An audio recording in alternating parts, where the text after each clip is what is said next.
Voices. The voices are getting louder. They have been there for my whole life, talking to me, keeping me company, offering me comfort and advice. They have been incredibly helpful. They gave me words to speak when I just couldn't find the right ones. They have given me answers to questions that I couldn't figure out on my own. And how do I put this? They tell me things that nobody should know. I'm not psychic at all. I have no idea what the voices are or where they come from. What I do know is that if they tell me to cross the street right now, I do. I have. In fact, it was just in time to get out of the way of a couple of gang members shooting at each other through a crowd of pedestrians. A lot of people got hurt. Some died. Not me, though. The same goes for when they told me not to get into the cab that first responded to my hail. Turns out that driver was looking to get revenge on the world before going out in a blaze of glory. He picked up 4 fares that day and killed every one of them before getting into a shootout with the police. He was killed. As for me, I would have been his 3rd fare.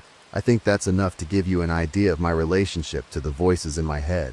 I don't think you want to sit through some long, drawn-out story about the financial decisions they guided me on, or the relationship decisions, or the career decisions, the scratchers to buy, or the deep secrets that no one should know, and I often wish that I did not.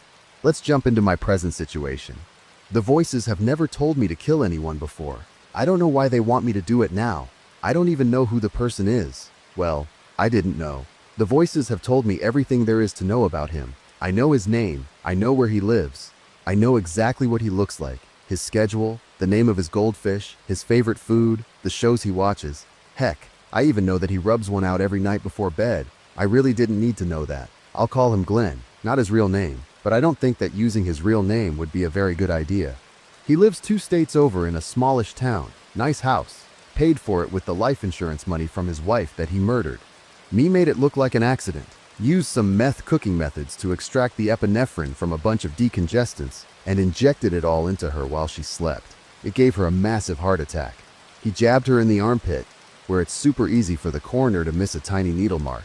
No one ever suspected a thing, but I know because the voices know. Oh, he hated her so much. What began as a marriage of love became a marriage of convenience that became a marriage trap.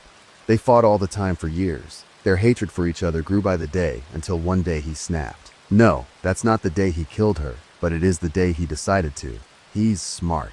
He knows that the first suspect in any suspicious death is the husband, especially when he is always fighting with his wife. That's why he stopped fighting with her and went out of his way to be super good to her.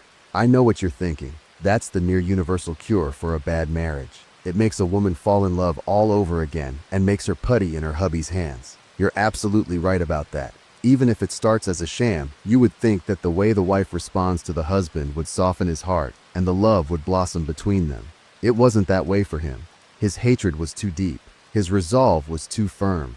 All he cared about, all he wanted, was the illusion of being a loving husband so that he wouldn't fall under suspicion. He invested 2 whole years into his plan. She was so happy.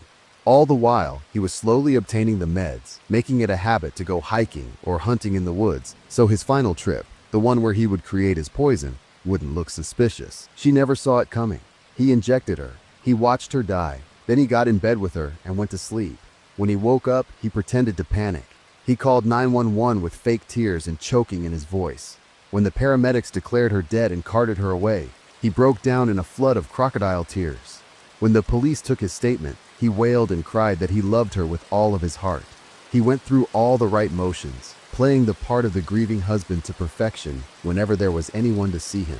In private, he reveled in his newfound freedom, loving the peace and the lifting of the burden of treating the woman he hated like a queen. That's the short version of his story. Of course, no one on earth knows this but him, the voices, me, and now you do too. He never told anyone. I have no way to know this. It's the voices.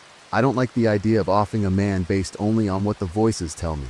But they voices have literally never been wrong. Never been wrong. Not even once. But this is a whole new level of demand from them. This isn't life advice or protecting me from harm. This is murder. Or maybe it's justice. If he really did murder his wife, killing him would be justice, wouldn't it? The cops can't do anything. There's literally no evidence of foul play. He had her body cremated, so they couldn't exhume her and test her for an epinephrine overdose based on an anonymous tip. Everything he used in the murder, what little there was destroyed long ago. There is literally no way for the law to serve him with a big helping of justice unless he confesses to the murder. He will never do that. His conscience doesn't bother him in the least. He thinks it's the best thing he ever did. No one will ever believe me either. They have no reason to. I have no evidence but the voices in my head. That's the kind of evidence that gets you locked up in an asylum for the criminally insane.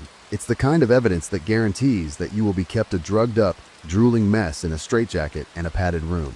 I have been telling the voices no, I can't do it. Justice or not, it's still me taking another human life without the support of the law. I can't be judge, jury, and executioner. They tell me that they are the judge and jury, and I am merely the executioner. I've never had any reason to doubt the voices in my life. I doubt them now. I doubt them because killing is wrong. But then again, he's a killer, isn't he?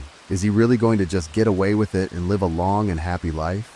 Could I live with myself if I do what the voices tell me to do? I need to stop. Maybe take a sleeping pill. The voices are screaming at me. It's so loud. It hurts. It hurts my head. It hurts my ears. It hurts my eyes and even my body. They are so loud.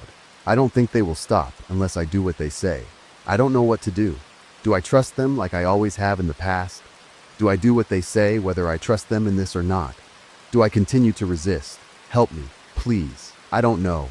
I just don't know. Be careful when driving through Tennessee at night. On our way back to Washington from Oklahoma, Leilani and I stopped in Tennessee. We ran out of gas, my bad, and had to walk to a gas station. It was a 40-minute walk to get there, and another 40 minutes back, so it was pretty dark by the time we were on our way back to the car. We could see the car in the distance when a figure stepped out onto the road in front of us. From the distance it was at, all we could tell was that it was an unusually tall man wearing an old-fashioned stovepipe hat. Leilani and I were giggling about the idea of running into Abraham Lincoln on the road when we realized how wrong the shadow in front of us was. It was at least 7 feet tall, the arms were too long, and it seemed to be moving in an unnatural way. We stopped, hoping the shadow would stop too, but it continued to approach. There was nowhere for us to go. We didn't think we could outrun whatever it was if we turned back towards the gas station, but we also didn't like the idea of trying to run past it to the car, and we didn't feel safe stepping off the road to get away.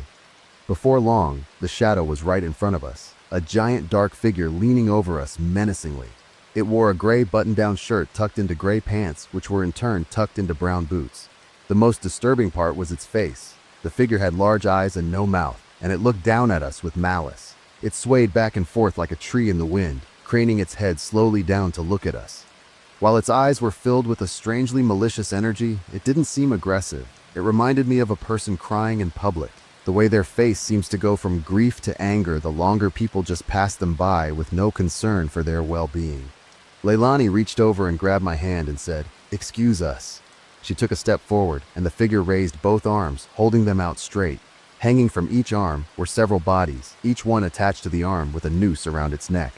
From the mouth of one body came a man's voice, dark and raspy, but somehow almost musical, that said, "You have nowhere to go."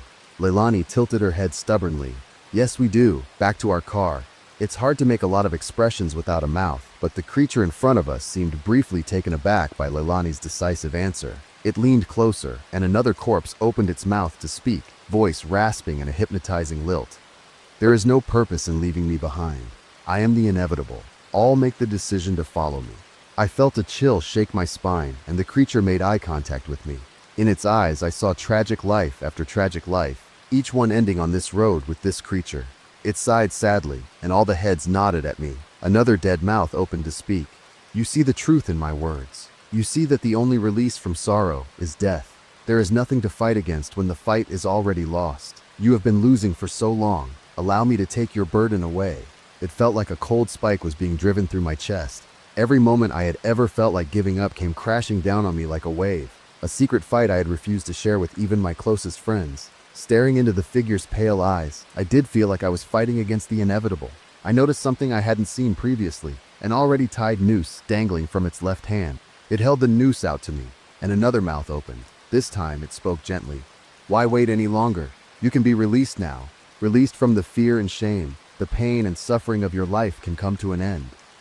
I could vaguely feel Leilani tugging on my hand, but it was like a tunnel was forming around me. All other thoughts were cut off. I could only see and hear what was right in front of me. The mouths all smiled, and the creature held its arms out as if for a hug. "You can join me. We will walk from this place together. You will find eternal companions with us. Then Leilani spoke, shattering the darkness. I'm so sorry that was your experience, and I'm sorry for all the people who agreed with you. She squeezed my hand. But there is help. There's no shame in asking for it, and I hope you can find rest. I wish we could help you. She looked at me. But we can only help each other. The creature let its arms fall to its sides as all the malice left its eyes. It looked at Leilani for a long moment. It vanished, and I burst into tears. Leilani and I stood on the road for a long time, holding each other and talking.